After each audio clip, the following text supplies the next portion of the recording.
What's up everyone, Darcblade here with an update guide for Sangonomiya Kokomi in Genshin Impact. Now the main guide and tutorial for Kokomi is out, however, much like I suspected, as Genshin Impact grows and ages, there will be updates in the form of new weaponry and especially new artifacts. These can essentially change the build of certain characters. This is definitely the case with Kokomi. When she first launched, not all the artifact sets were currently out. So in this little update video, I'll bring you a new build to use for the Divine Priestess of Waitatsume Island. Now this build is a new version of the healer build used for Kokomi. Obviously Kokomi excels when it comes to healing, but this build also allows her to deal decent and effective damage even when she's not actively on the field. So first of all, when it comes to weaponry, of course, as always, 5-star weaponry is going to be the most optimal. However, if you're not able to get 5-star weaponry, I'd recommend going for weapons that have HP on them. These could include the prototype Amber, which gives you a large HP percentage, and on top of that, using an elemental burst regenerates energy every 2 seconds for 6 seconds. All party members will also regenerate health every 2 seconds for this duration as well. Alternatively, another HP catalyst would be the Thrilling Tales of Dragon Slayers.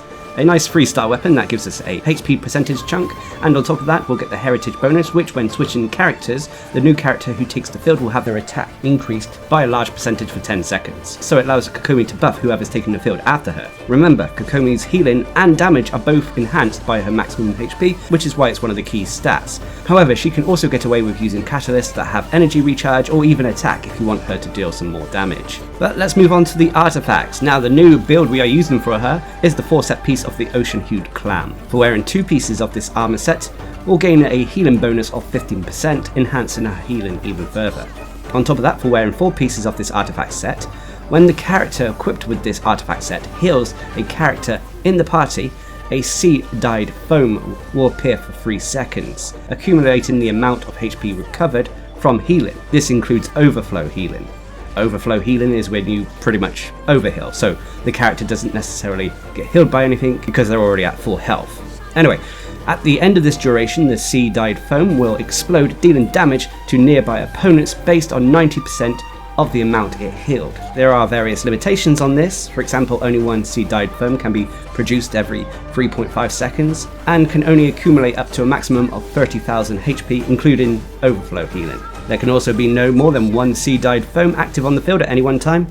And then finally, a big pro is that this effect can be triggered whether the active character who has this artifact set is on the field or not. This means that with Kokomi, even if she is not the active character, her Bake Karage, the jellyfish created through her elemental skill, can still create these sea-dyed foams and deal damage, as that will be healing your allies. So this is a great way for Kokomi to deal some off-field damage on top of the damage dealt by her jellyfish. On top of that as well, should she activate her elemental burst, which allows her to stay on the field dealing active damage whilst healing at the same time.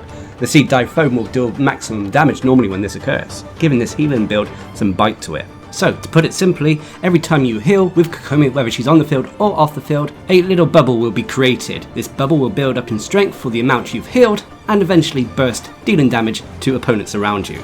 But what about the stats? Well, first of all, when it comes to your sands, I'd recommend going for HP first. Alternatively, you can go for energy recharge or attack. When it comes to your goblets, you want to go for hydro damage bonus or HP. And then finally for your circlet, you want to go for either healing bonus or HP. As for the substats, you want to go for HP percentage first, followed by flat HP, then the attack stats, and then energy recharge.